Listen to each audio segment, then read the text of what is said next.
So we're going to talk about the Pythagorean theorem. And the Pythagorean theorem is going to lead us to the distance formula. And distance formula is going to lead us to the equation of a circle.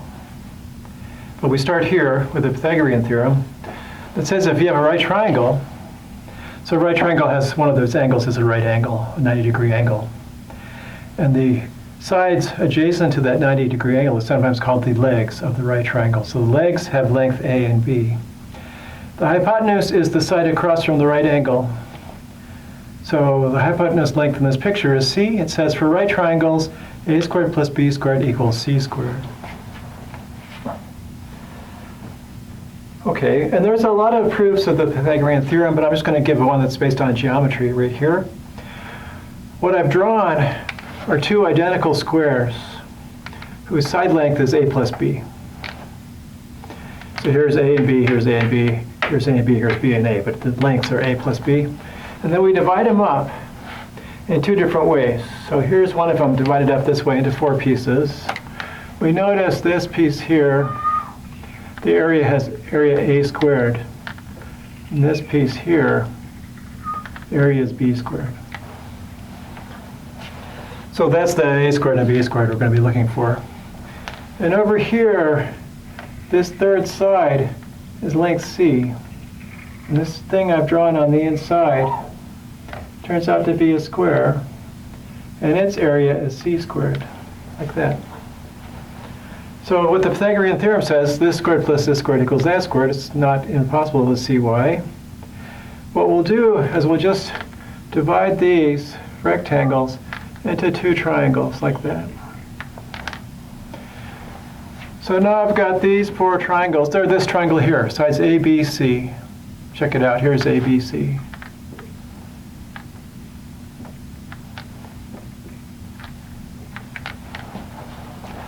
So they all have sides A, B, C. So they all are this triangle. So all those triangles we see up here, they're identical.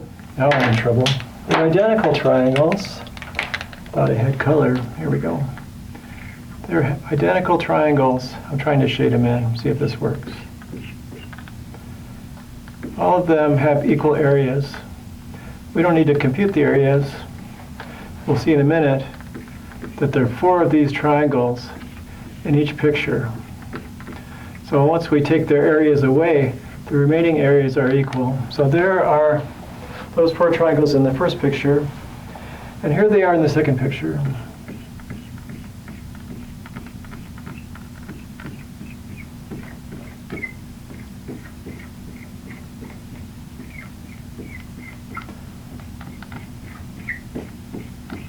Like that.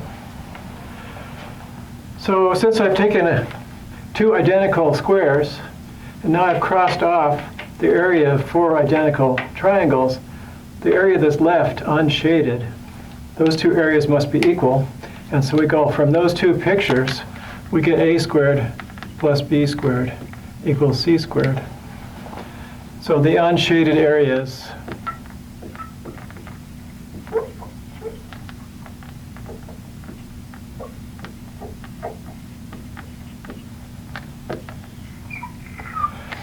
and that kind of completes the proof of why the Pythagorean theorem holds. That's not the only way to do it, but it's a nice picture that shows you that the two areas corresponding to squares of sides length A, B, and C, the A squared plus B squared equals C squared, if A, B, and C are the sides of a right triangle. So we'll be back in a minute with some consequences of the Pythagorean theorem, and I'll see you then.